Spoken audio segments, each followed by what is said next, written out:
welcome into another edition of the Postcast presented by the Locked On Senators podcast and the Glebe Central Pub. I'm Brandon Piller from the Locked On Senators podcast, joined by Martian from Martian Media and the conduit of the streets, merely a conduit, guys. Remember that.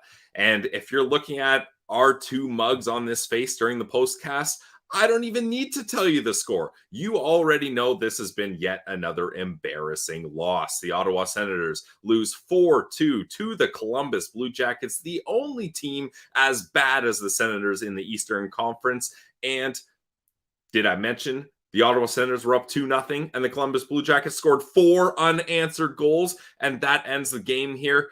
I mean, Martian, you could read the tea leaves and Sens fans in the chats. They already know. We need to be alerting people to run to FanDuel when it's a Pilsy and Martian postcast, because it's guaranteed an embarrassing loss. And normally it's an embarrassing loss at the hands of a good team, a decent team, but not a team that's down bad and rebuilding and at the basement of the league where the Sens thought they were climbing out of, like the Columbus Blue Jackets. But here we are, Martian. We got to find some way to recap a 4-2 loss to these Blue Jackets. It happened to us again, Pilsy. It's you and me and brutal postcasts that we have to break down these awful losses. Pilsy, I was thinking at the beginning of this game, Sens were looking nice. You know, a couple nice early power plays. You got Giroux on a 2-on-1 with a Kachuk, sick feed. Breaks in, 5-hole goal. We're like, oh yeah, things are looking good. Boom, another power play. What's Kachuk doing? He's sitting in Norris's spot. He's ripping clap bombs from the top of the circle. 2-0 Sens early. And then this team rears its ugly, really ugly head. And all of a sudden, it's 2-2. And Patrick Laine's sniping on the power play. And we've got guys, you know, making shots against the Sens that, you know, these guys should have better net front coverage on. And next thing you know, Shabbat's giving one up in the middle. Yep. And welcome back, Thomas Shabbat. We're back to our old ways here, old boy. And he's giving one up, and that's ending up in the back of the net too, right there. So for me, it's the same pattern, and then they give up 4 unanswered, of course, right? I was saying it in the intermission. I was like, they need to start off the second period strong, and they need to get the next goal and maybe a couple and lock it down. And what happens? The complete opposite. The Columbus Blue Jackets end up scoring 2 goals, a couple nice deflections, and next thing you know, it's 4-2, and that's ball game right there. It was over by the end of the second period. There was no way. You could tell there was no way they were coming back. No, it just didn't seem that way. And I was like you, Martian.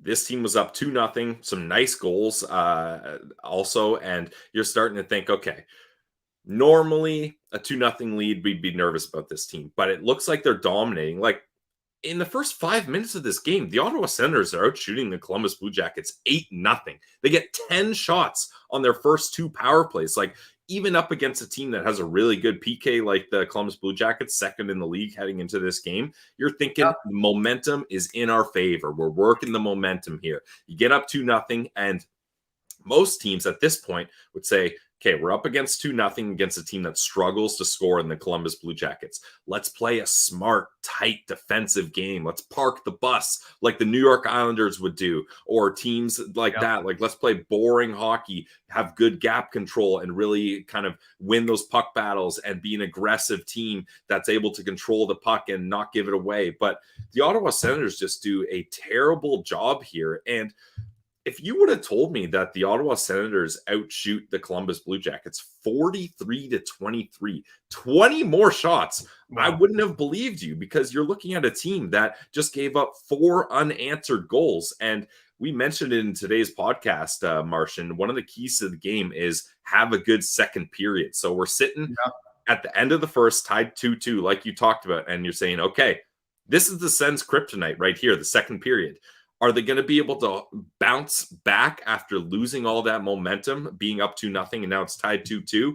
Or are they going to crumble and allow quick, easy goals to happen? Now, mind you, I I don't know if I'm sitting here blaming Corpusalo because No, like a lot of those goals are tips, and there's a good screen by Jenner in front, and then Patrick Laine. If you get a screen and a Patrick Laine shot, that's hard to stop. But at the same time, too, Martian, like we're a hashtag goalie friendly show, but I really thought Corpusalo was going to come in here first time playing the Columbus Blue Jackets ever, and it's back in Columbus. I thought he was going to be lights out. It's a big emotional game for him, but I mean, this he is didn't one of really those do that great. Only 19 saves. Yeah, but this is one of those ones. Corpusalo is one of those goalies, and I think we all know this, right? Like the more shots he gets, the better he kind of is, right? So at the beginning of the game, like the Sens were completely dominating the shot clock. I think at the start of the game, the first 10 minutes, it was like 10-2 to Ottawa, right? So, Corpusalo wasn't getting as many as much action as he probably would have preferred. Yep. And he did look, I thought, highly engaged, especially in the first period when he was making the saves that he was making. He was doing what he was doing. Obviously, like the end of the second period first period kind of fell apart on him a little bit, but he was looking like he was going to be putting in a really strong effort, but not getting those shots for him. I think he just needs to be one of those goalies who's seeing more rubber. And meanwhile, on the other side, Merzlikins was getting absolutely peppered. And he's the same kind of goalie, right? He settled into that game because at the start I was like, holy crap, he looks tired. Like he's flopping around out there. There was that one big scramble in front where Kubalik had all day with the puck, and he decided to rip it right away instead of dusting it off a little bit and then letting it go from there.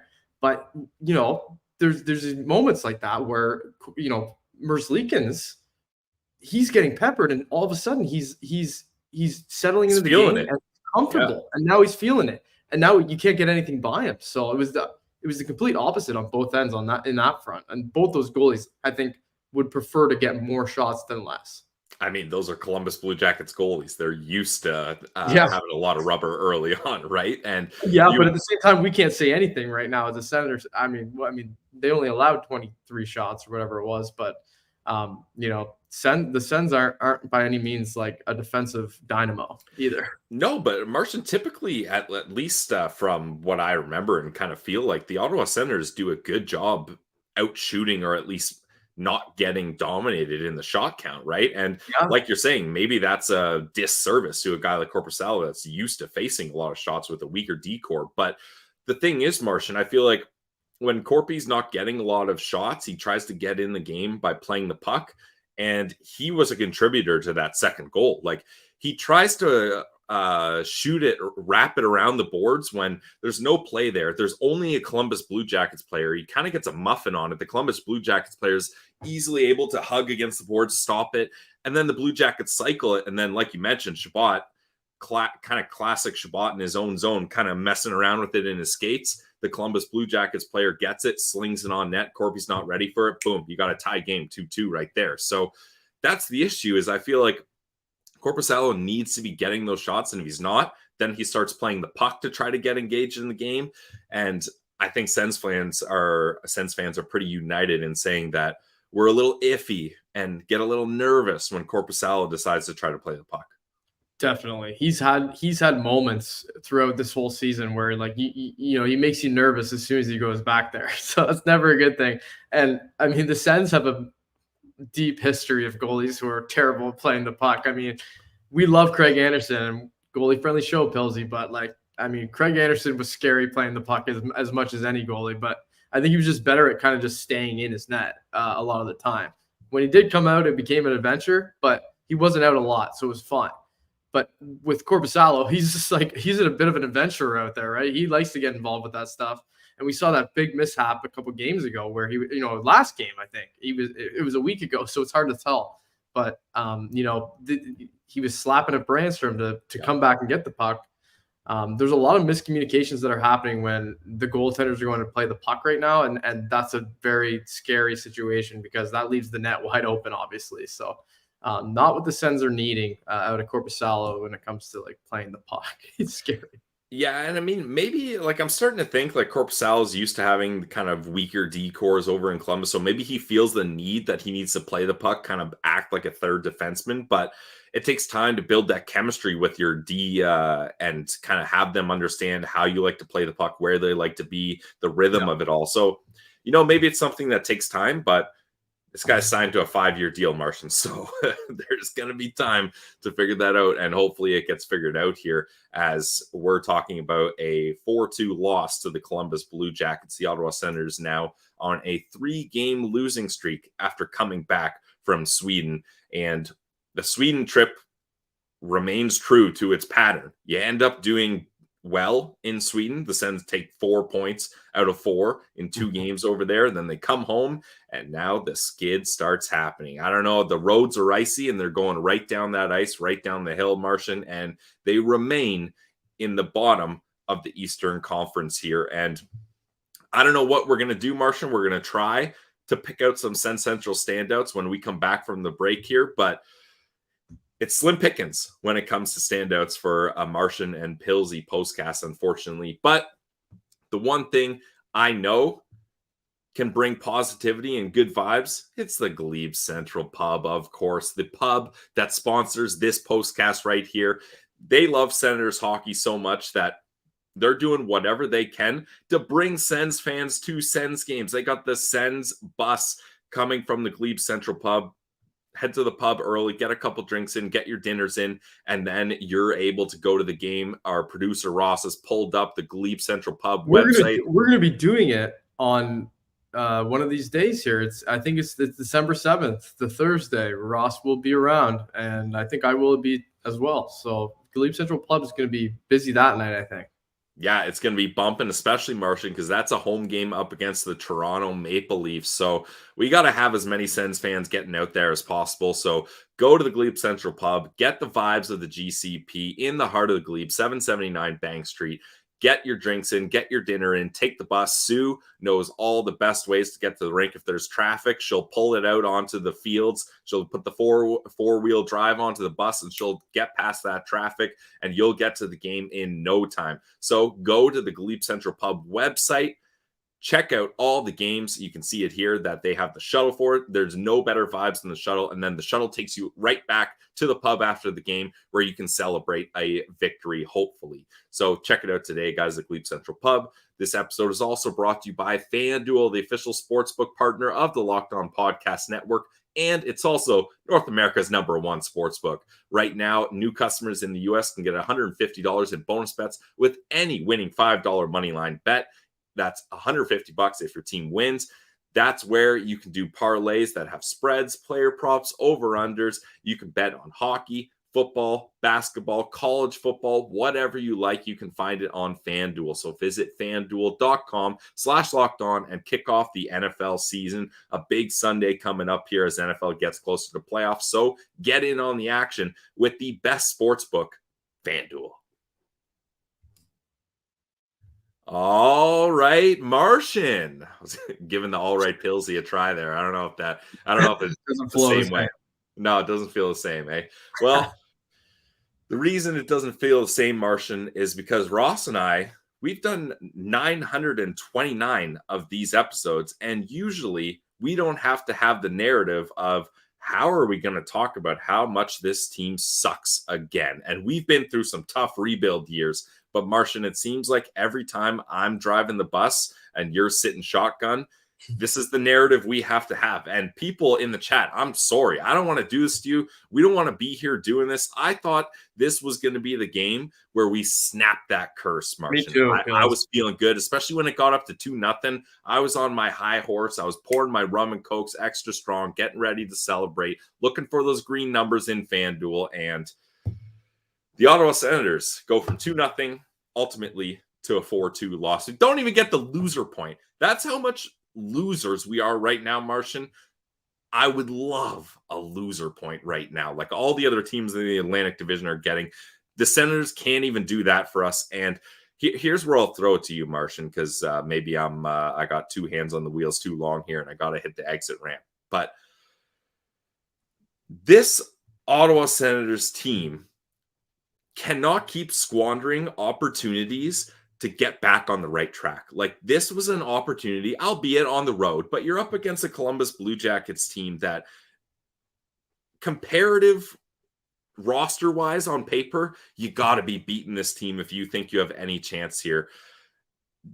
where does this rank in the losses of this season? Because I think the fact that it adds to the skid of coming home from Sweden and is the only team that's as bad as you right now, and the Ottawa Senators aren't able to do it. And here's where I'll finally pass off to you.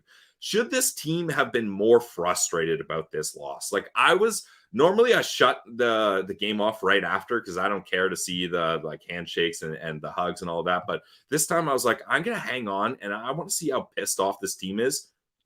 Nobody's upset. Everybody's just going to the room. All right, we'll do it again tomorrow. We're comfortable with being losers. Like, is that an issue for you, Sens fans in the chat? Like, how frustrating is that to see no emotion after this kind of a loss? Yeah, it's a big issue. I don't know if they're going back into the room and snapping, so they're not doing it in front of the cameras. I would hope so, Pilsy. But a couple things, right? They were up in this game 2-0. And so that like they came in, I think, with the right mindset. And then it's a common theme where they let it get away from them and then they slump. It's like after that second goal, as soon as it was 2-2, I was like, this team is emotionally damaged by this right now. So that's one thing about this right there. But the level of comfortability with this group of guys right now in the locker room, I feel like, you're talking about them not showing emotion after a loss like this, and now they're what is it, 8-10? It's a horrible record for what this group should have accomplished at this point. This is a team that they're up against that, like you said, they're the bottom of the barrel. So you got to be able to beat these guys on most nights, and to not be able to do it on the one that really truly matters for them at the end of the day, it's like, boys, wake the frig up, right? It's like they really do need to wake up because there's guys on this team who are just complete passengers. I'm looking at, there's like, and Sanderson, I don't think had a great night tonight. And I think it had a lot to do with him having to play that right side. And we can get into that if you want, but it's just like, there's only a few guys who are really pumping this season. And it's the guys you expect it to be, right? It's like, it's Tkachuk, it's Stützle, it's Sanderson, Giroux here and there. And then, Chychrun got off to a good start, but he's kind of slowed down quite a bit, I find, too. Yep. And then after that, it's like you look to the secondary guys like Batherson and Norris. Kubalik is especially like in the hot seat right now. Zero. Yeah, he's a zero right now. Nothing. And then you got Tarasenko who started off hot as well, but now he's stuck with playing with Rourke Chartier as his centerman. It's like, what are you expecting out of him when that's the case? So like, he's not going to be able to do anything, and he's on the third line. It's like, there's something that needs to change with the dynamic of the team where like these secondary guys start feeling themselves a little bit, because I don't understand why they're not able to produce the way they all have in the past, especially guys like Norris and Batherson. Those are probably the two I'd point to the most. Yeah, I was expecting more from Norris. He was my locked-on player. He did have 7 shots, but I was expecting a little more. Producer Ross, can you go to the league standings for me? League standings. Entire league. We can see Ottawa's at the bottom here. And this is what I want to point out to you guys. So in the NHL tonight, there are 2 games. The Ottawa Senators played a game. And do you see that team at the bottom there, 32nd of 32nd, the San Jose Sharks? They also played a game. The Ottawa Senators lost to the Columbus Blue Jackets, the team 26th overall. The San Jose Sharks beat the New Jersey Devils 6-3 tonight. The worst team in the NHL doubled up on a good team in the East, and the Ottawa Senators lost to, if you're looking right here, to the only other worst team in the East in the Columbus Blue Jackets, and they got doubled up on 4-2. That's where we're at. That's where we're at. And I was looking at the games tonight, and I was like, okay, the Sens are going to get a win, and the Sharks are going to get a loss. And this is where we are. The Ottawa Senators can't even beat the 26th best team, and the worst team, 32nd team in the league, is getting wins. Yeah, and they have, what was it, Pilsy, 15 games this month, now 14 left, I believe, if that's not the case. And they just blew the first one. And they've got. And that was supposed to be the gimme. That was supposed to be the. All right, here's a cookie to get December off to the right start. Yep. Yeah, and they failed to do it. And who knows? They're coming back home tomorrow. They could win tomorrow, and all of a sudden they could start the train here. But if they don't, that's it. That's curtains. Like if they go the next 5-6 games and they don't win at least half of them, they're completely toast, Bills. Yeah, and it's so early on in the season. And I like last game was embarrassing loss up against the Florida Panthers. People said, Pilsy, you got to be hitting that panic button. Everybody's smashing that panic button. I will tell you, I don't know if I'm able to share. Ross, am I able to share my screen?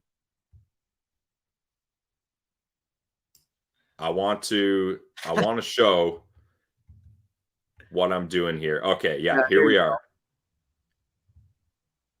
Can you see that? I'm going to order a panic button. That's where I'm at. Like I need the physical panic button so that I can order it, because this is just getting out of control here, and I'm ready to hit the panic button very early. Like once it comes in, I'm probably hitting that panic button right away, and we're gonna have that all ready to show, because everybody is getting on me, being like, Pillsy's not gonna hit the panic button until game 81. He's holding on too long.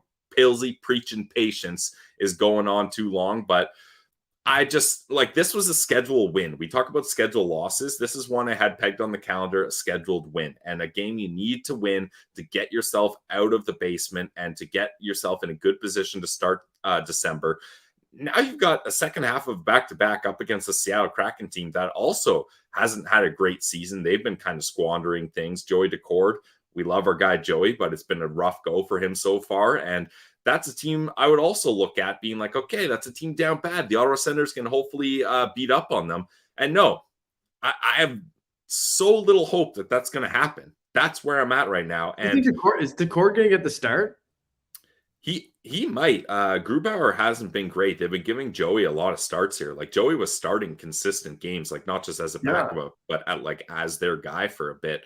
It didn't go well for him, unfortunately. But yeah, this is brutal. And now we're getting peer pressured into doing the tankathon spins. That's what, like, we haven't even done our standouts yet, Bills. We haven't even done the standouts. And this is with the direction we're heading. Like, when the chat is most excited just for the spins, that's when you know you're in trouble. 7th overall there, sticking at 7th. I don't know what I'll do if this is where we end up. It's only got Columbus gets the first overall pick there. Yeah, but you know what's even worse is we'll take that. Boom, stop it there. The thing they'll do is they'll get hot. You know, when it's too late, the Sens will get hot, and then they won't make the playoffs, and they'll end up drafting 15th. So this is pointless. I'm not on board with the tankathon one bit. I get it out of my face. Yeah, okay. We got the second over. Oh, there it is. Okay. Finally. Okay, how many spins was that? That was like 11 spins. Yeah. Honestly, I'm just at a point now where how someone that has to do a daily podcast about the Ottawa Senators for the rest of the year, like how are we going to get through this? Like, this is not what we expected at all. It's going to be hard, Pills. It's not going to be easy, but we've got the people with us, so we're going to be fine. Thankfully, we've got the people with us, because this is just an absolute joke. Like I feel like people usually know me as Positive Pills. Yeah, I try to find spin zones. I try to be patient. I try to say it's going to get better, but like where would there be any faith in believing that it's going to get better when you're losing 4-2 to the Columbus Blue Jackets like this? I have no belief that it's going to get better at this point. They've given me no reason to believe. Like we were talking about earlier, there's just guys who are being passengers, and there's players who aren't performing, and there's coaching decisions that are questionable, and there's line changes that are happening that probably are also questionable. And at this point, if you're looking at this team and you're not already doubting them, then you are just blind to what's actually happening here, because to me, it looks a lot like every other season that we've seen over the last 5 seasons. And so far, everything's just going right to plan. You know, the stability thing is really working out for us. Yeah. Everything's great. Everything's fine. We're just living the dream. It's really fun. This is our life as Sens fans. And Go ahead. Just to go with producer Ross's tweet here, Locked On Senators at Sen Central. Give them a follow, maybe a like and a subscribe. NHL teams that have made a head coaching change this season. Edmonton, 6-3-0 since, plus 11 goal differential. Minnesota, the last team the Ottawa Senators have a win against is 2-0-0, plus 7 goal differential. Like, at this point, like, I've been I've been a patient guy. I try to trust the process. And I've been saying, look, you can't fire a coach just for change sake of change. The new GM is going to want to bring in a new guy, et cetera, et cetera, et cetera. But if the Ottawa Senators don't make a coaching change soon, that to me is telling the fan base that they are comfortable and willing and are going to go through with punting this season. Yeah. Because the Edmonton Oilers and Minnesota Wild, those teams, those franchises, especially Edmonton, are in positions where they're like, we cannot afford to punt this season.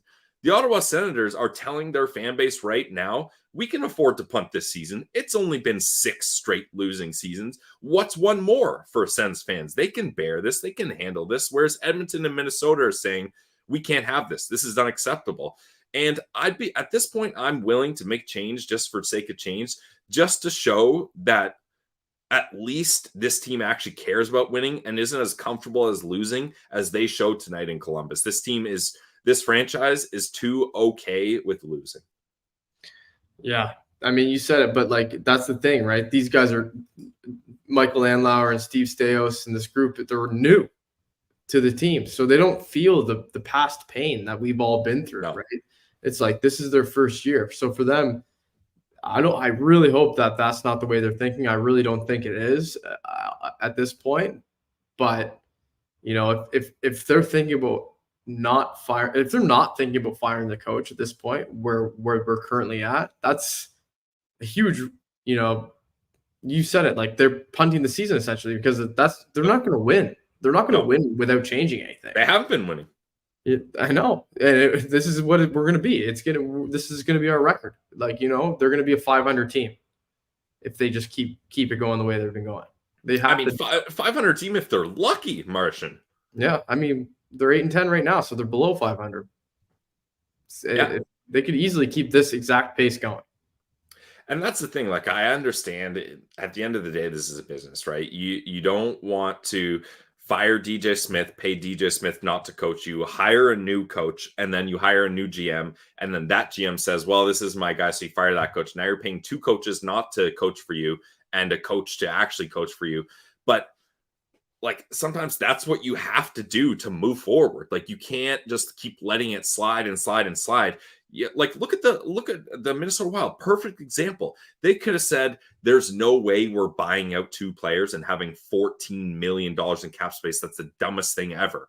But they're like, we're willing to have this. We're willing to make this sacrifice to have a couple years of pain, because we know the plan moving forward is going to get us to the next level. It just seems like the Ottawa Senators are not willing to have that short-term pain to get to that level. Doesn't it? Like, if they don't hire a new coach to stop the bleeding now, yeah, that's the direction this team is leading us. That's definitely the way people are going to perceive it. Yeah. Yeah. And yeah, that's completely valid, Pills. Should we do our standouts? Yeah, I mean, we can get to our standouts here. Yeah, you can start things off, Martian. Okay, yeah, I'll go ahead. And this is an easy choice because he's the only guy on the team who had 2 points tonight, but it was all in the first period. So I don't want to talk about what he did after the first period, but mainly, you know, the first period, Brady Tkachuk got the Sens off to a nice start here tonight. You know, 1 goal, 1 assist. Yep. It was a beauty goal too. We don't see Brady rip it like that often. Yeah, and the assist was nice too, Pills. That, you know, that nice feed on the 2-on-1. He put whoever that defenseman was in a complete blender with that pass. Like, he just completely handcuffed them. I don't know if it went through his legs or through the triangle. Ended up in Giroux's stick. He goes, you know, forehand, backhand, fake, shell, or, you know, between the legs. And then, you know, the goal, Pillsy. Like you said, that's usually like a Josh Norris special there, where he's just completely clap bombing it. We're used to seeing Brady score goals from the goal mouth, you know, banging in rebounds, get a couple of extra whacks at it and getting it in there. And on this one, he goes, top shelf, one-timer from like the middle of the circle, which is not the typical Brady Tkachuk goal. So I thought he had a good first period, and that was a bit of captainship from him. But I would have really liked to see the rest of the team kind of follow suit with the stuff that he was up to. Yeah, that's the thing. Usually you have Brady Tkachuk leading the way here, and he's not able to lead enough guys into battle to make a difference here. But we can lead in our producer, Ross, for a quick second, just to get a different opinion than Marcia and I, who are losers that talk about losing. Let's see if Ross can change things up a bit here. Welcome in, Locked On Senators co-host, Ross Levitan. Oh, boys, I think my name does it justice. No, I'm sick and tired of being sick and tired. I heard Marshy talking about captain shit. I just saw a pile of shit over and over again. 3 straight losses. Like, what are we doing here? Like, this is the Columbus Blue Jackets. We're not talking about the 76 Canadians here. This is the Columbus Blue Jackets. And what bothers me, too, is that the Senators deteriorate into a debacle, Pillsy, all the time. They're just like, oh, we're frustrated. We're just going to start punching you guys. Like, there's no resolve to be like, hey, why don't we realize we're down 2 goals to a bad team? The game's not over. Instead, they're more invested in trying to get the ounce of flesh or the pound of flesh or the blood, and it's so tiring. Try to score more than one. Still, like, Pillsy, we've stopped even talking about it. It's been so long. But 1 power play goal again, and then nothing else for the rest of the game. And they had 5 attempts tonight. And the Columbus how about Columbus? How about Columbus? How'd Columbus do, Pills? I was just going to say, and the Columbus Blue Jackets, a team that is Czech's Notes 26th in the league in power play percentage, goes a perfect 2 for 2 on the night. Now, Ross, a lot of the time we have guests on the show, and we would you be able to move your phone horizontally? It's just better for the picture. We want you to look as good as possible. No, nothing looks good about this game. He won't do it.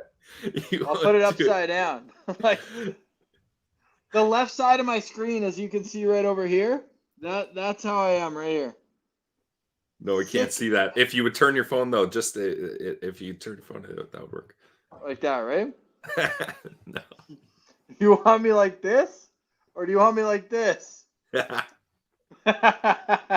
Boys, I'll let you go. I got to run. I love the content. You guys are doing a great job. That third guy who's usually on with you, he stinks, so don't bring him back. But everyone in the chat, we vent or vibe on the Postcast, and it is truly remarkable how you guys haven't quit on us like we've all quit on the team. This is officially the Sen Central Therapy Group presented by the Postcast, not the other way around. Love you, boys. Love everyone in the chat. And I will talk to you tomorrow after the Senators beat the Seattle Kraken. Joey, we're coming for you, buddy. All right. That was Ross Levitan, producer Ross tonight, the voice of Winnipeg. Definitely, it's nice to get him to hop in here. I was just giving him a hard time. Usually when we have guests on the show, they always have their phone straight up, so we always get them tilted. So I was trying to get him to tilt his phone there, but he wouldn't even do it. He's too big. He's too big time. Like, he's all of a sudden the voice of Winnipeg. He's covering Jets games and doesn't have the manners to turn his phone over when he joins the Locked On Senators podcast. But that's fine. I'm glad everybody enjoyed Ross coming in as well, because Ross, it must be nice, Martian, when you can just see a scheduled loss on the calendar and you're like, you know what? I'm gonna get the boys to do this one. It's like taking the penalty. And you're never killing penalties, but you're like, I'll let Martian and Pillsy kill this penalty. And when it's the power play, when we got a 5-on-3, put me in, coach. Yeah, he's in there for the wins. But this one was a scheduled, like, he knew he wasn't going to be here. We knew we would be here, so we knew it was going to be a loss. That's why it was a scheduled loss. Because you look at the Columbus Blue Jackets and you think Sen should be able to handle that. Yeah. Now every other team is going to look at Ottawa in that way. If they don't already. Martian teams happily play their backup goalies against the Sens. You just took the words out of my mouth. I was just going to say, I wouldn't be surprised if you start seeing a lot more of that even this season, right? Like, last few seasons, you get it. They're a rebuilding team. You throw in your backup. That makes sense. Now it's an insult almost. But it's not even insulting, Martian, because you're like, well, that's smart. Like if I was an opposing team, I'd be like, okay, maybe give the star player a load management game, get the backup goalie in, get his average up a little, have him feeling good for the next back-to-back. Like that's what you should be doing up against a team that is as embarrassing and cannot muster up any sort of success, it seems. And now, like Martian, I was thinking December that this is going to be good for the Senators. The long stretch in between games, I didn't feel like really kind of suited them clearly.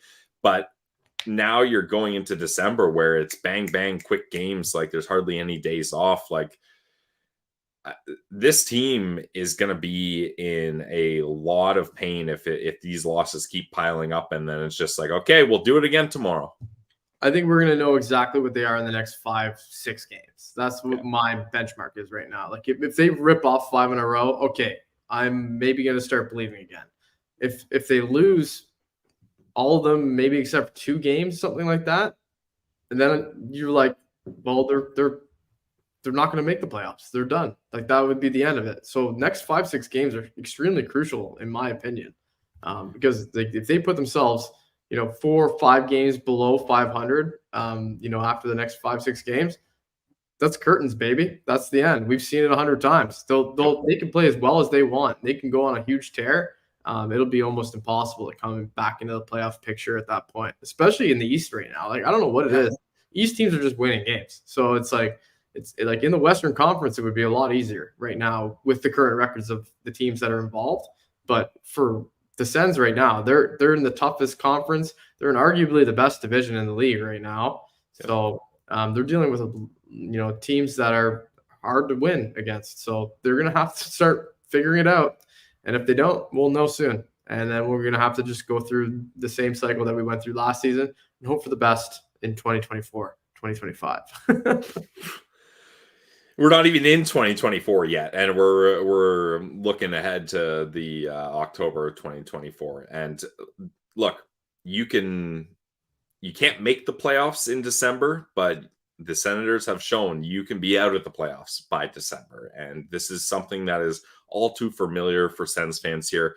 Martian, I'm not even going to go with a standout. Like Giroux had a decent game, gets the goal, has good face-off percentage, but I don't feel inclined to give him a standout here, as this is just another embarrassing effort up against a team that has no business doubling up the Ottawa Senators. Oh, positive Pillsy is gone. No, not pessimistic Pillsy. Pessimistic Pillsy's here. So there's no standout. No, I don't. No, not really. Like honorable mention to Claude Giroux, but there's no standout here. Like this is just unacceptable to be up 2-0 and lose 4-2 like this. It's like we talked about. Like, who is this team going to beat if they can't beat the Columbus Blue Jackets when they're up 2-0? I don't know, Pels. Yeah. I don't know who they're going to beat. We'll find out, I guess. This team may never win again, but we're in trouble.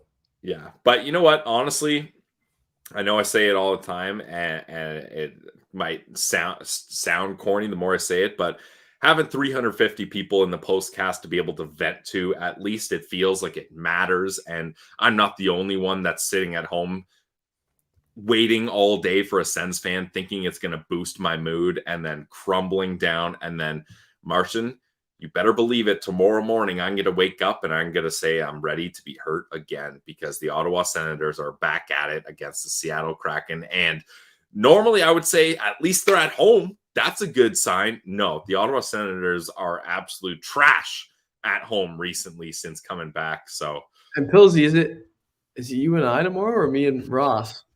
I didn't want to tell the people it was you and I, Martian, because I'm trying to tease. I'm trying to entice people to come to the Postcast next game. But if they know it's you and I, people are going to be like, well, chalk that up as a loss. You know what? I'll tell you right now. Go to FanDuel.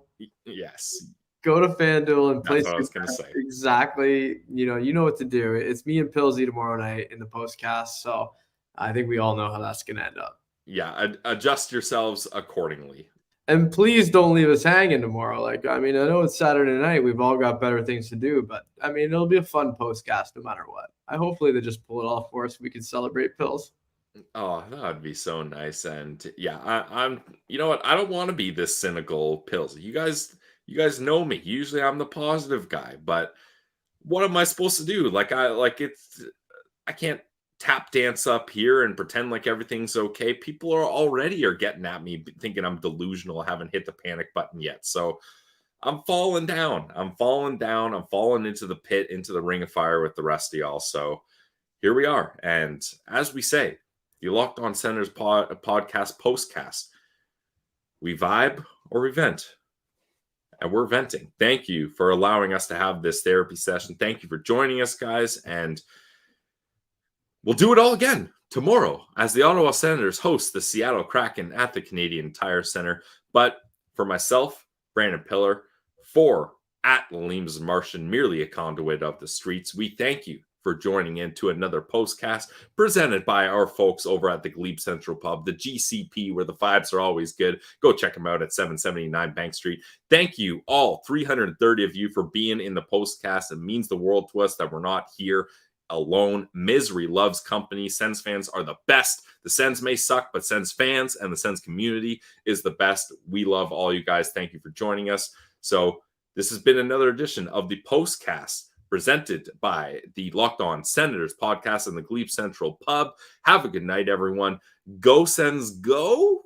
And we'll see you in the postcast tomorrow. It's the Locked On Senators podcast, your team every day.